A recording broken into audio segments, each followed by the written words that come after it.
La laïcité est un bouclier contre les pressions et manipulations dont un jeune en construction peut être victime pour l'empêcher de devenir celui qu'il veut devenir. C'est ce que déclare et c'est ce qu'écrit Younes Benadou que nous accueillons à présent sur Radio J. Bonjour.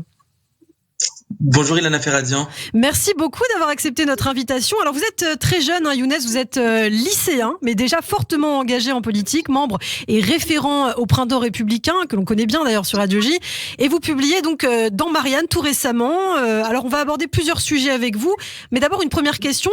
Vu votre jeune âge, qu'est-ce qui vous a donné envie d'entrer si tôt dans l'arène politique, si je puis dire, et de vous engager aux côtés du Printemps républicain qui représente entre autres, mais surtout la lutte contre l'islamisme ?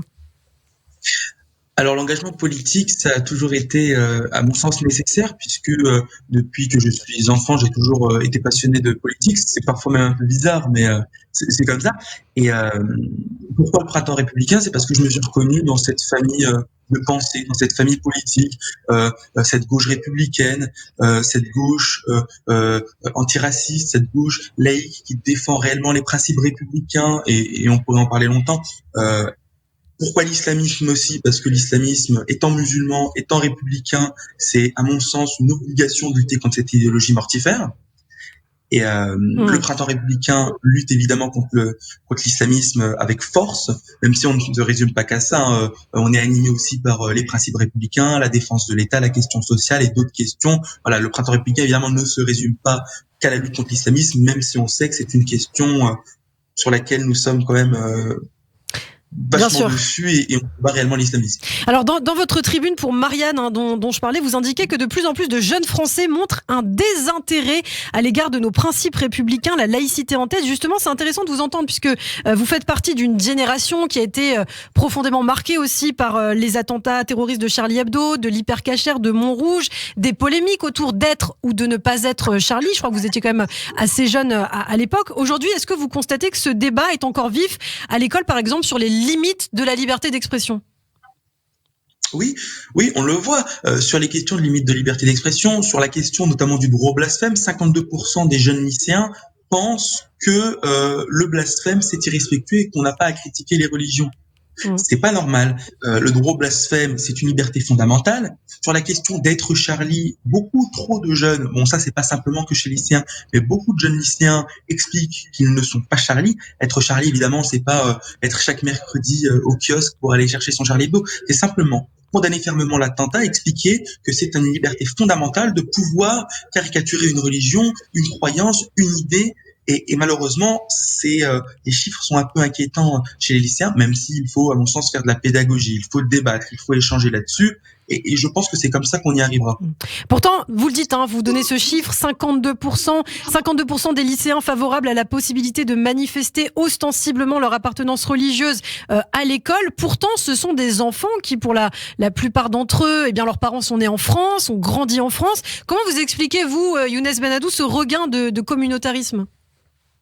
Alors oui, je rappelle le chiffre de l'IFOP qui avait fait un sondage il y a quelques mois pour le droit de vivre, la revue de la LICRA. Ces jeunes, au nom d'une tolérance d'un modèle à l'anglo-saxonne, pensent que pour être tolérant, il faut accepter les signes religieux à l'école. Non, puisque la laïcité, le cadre républicain, le cadre laïque français, il permet à chaque lycéen de ne pas être distingué en fonction de sa religion, en fonction de sa croyance, son appartenance religieuse, son orientation sexuelle. Et j'ai pas les raisons exactes de cette montée du communautarisme. On peut évoquer la montée de l'islamisme qui favorise largement cela, puisque l'islamisme est une forme de communautarisme. La lâcheté d'une certaine gauche, puisque le communautarisme est plus présent dans les quartiers sensibles et dans les banlieues, et une certaine gauche et une classe politique en général, je généralise pas évidemment, qui a sombré et a laissé faire, peut-être à lâcher du lest sur ces questions-là, et donc réaffirmer le cadre laïque dès l'enfance, au lycée, peut-être même avant, pour qu'en fait on n'ait pas ces problèmes-là. Alors, vous parlez de l'islamisme, justement, c'est intéressant. Concernant l'antisémitisme, je crois que vous souhaitiez aussi peut-être faire passer un message. C'est vrai que vous qui êtes lycéen, vous savez peut-être qu'il y a quelques années, déjà il y a 20 ans, dans le livre Les territoires perdus de la République, on parlait de la difficulté, par exemple, d'enseigner la Shoah à l'école. Justement, demain, ce sera la journée de commémoration de la découverte des camps d'Auschwitz. Est-ce que vous avez été témoin, vous, de ce genre de difficulté à l'école par rapport à l'antisémitisme ? Alors, à titre personnel, non, j'ai pas vu ce genre de souci. Je ne suis pas dans un établissement en banlieue, peut-être un peu plus sensible, mais oui, cet antisémitisme en banlieue, comme on dit, où c'est plus difficile, il existe, ça c'est un fait.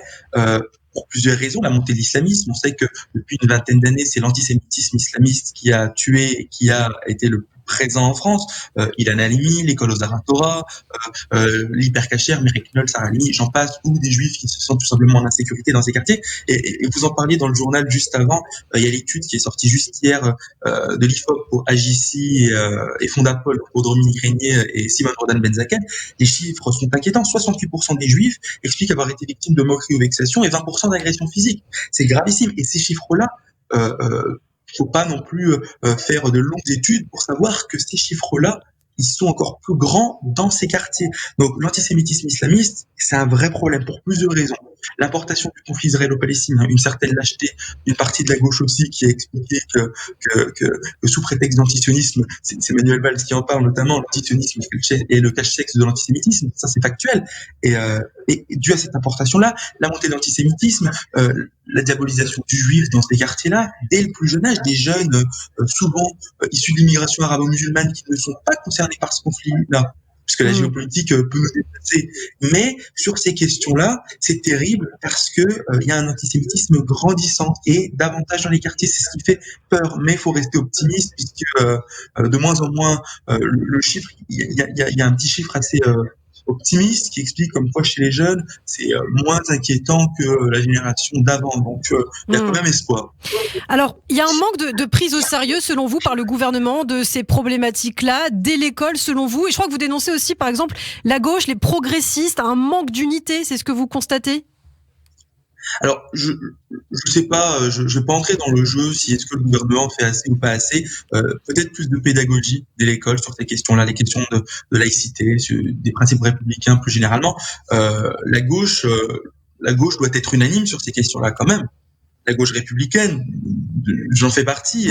Malheureusement, une partie de la gauche a sombré sur ces questions-là, et donc il faut promouvoir ces valeurs essentielles. Et le souci, c'est qu'une partie de la gauche a cédé sur ces questions-là, c'est un fait, et en cédant par intérêt électoral, par communautarisme, par clientélisme, en fait, cette gauche a dérivé. Et c'est ça, il faut que la gauche, unanimement, affirme ses principes républicains, et bon, la droite aussi, et puis les autres courants. Alors Younes Benadou, vous l'affirmez, vous êtes un musulman pratiquant, vous défendez la laïcité.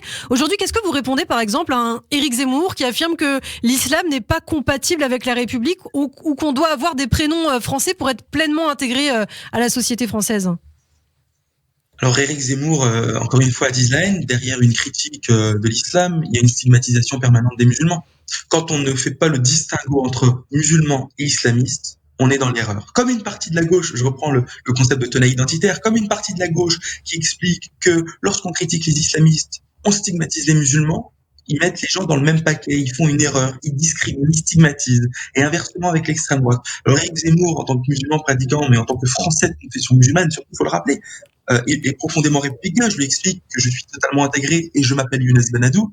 Et je n'ai aucune leçon à recevoir de quelqu'un, d'un candidat qui a été condamné à plusieurs reprises pour incitation à la haine. Mais est-ce que selon vous, les musulmans peut-être doivent plus parler de laïcité ? Par exemple, on a vu ce reportage sur M6, d'ailleurs vous avez réagi, zone interdite, dans lequel on pouvait voir à Roubaix qu'il y avait de grosses difficultés quand même d'assimilation avec des commerces musulmans qui ne respectent pas forcément les lois de la République. Est-ce qu'aujourd'hui les musulmans doivent vraiment prendre le taureau par les cornes, dénoncer beaucoup plus fermement l'islamisme ? Alors, moi, je pense que l'immense majorité des musulmans sont, dans mon cas, ils sont profondément républicains, en adéquation avec la valeur de la République et leur pratique l'est. Néanmoins, effectivement, il y a des minorités qui sont de plus en plus visibles, d'islamistes, salafistes, voilà, d'autres courants, avec la présence frériste notamment. Ces courants-là, oui, on doit s'affirmer et expliquer que en tant que musulman français, de français de confession musulmane, l'expression est un peu meilleure, on est profondément républicain, attaché à la République et à nos principes. Alors aujourd'hui, une dernière question peut-être, Younes Benadou. Comment vous agissez justement au sein de l'école, vous qui écrivez vouloir rendre désirable le cadre laïque aux lycéens ? Quels sont vos projets peut-être pour l'avenir par rapport à cela ? Alors, tout d'abord, comme je vous l'ai dit, je me suis engagé au Printemps républicain, ce qui m'a permis effectivement de mener une multitude d'actions, d'être plus présent, d'être plus utile, même si on peut être, sans être encarté, être utile évidemment. J'échange avec beaucoup de lycéens, puisque je suis encore élève de terminale, j'échange avec beaucoup de jeunes, euh, avec les personnalités politiques, et l'objectif, effectivement, c'est de promouvoir au maximum, il n'y a pas d'objectif électoral derrière, mais l'objectif, c'est de promouvoir au maximum les valeurs que je porte, de défendre mes combats, et juste, on parlait, et j'aimerais juste revenir là-dessus pour conclure, on Oui, bien parlait sûr. des musulmans de France en général. Et comme vous l'avez vu, on avait parlé ensemble, le 5 février, il y a une réunion sur le Forum de l'Islam de France avec Gérald Darmanin qui reçoit donc les représentants du culte musulman pour faire une réorganisation. Là, on expliquait les commerces ou ce qu'on a vu dans le reportage de Zone Interdite.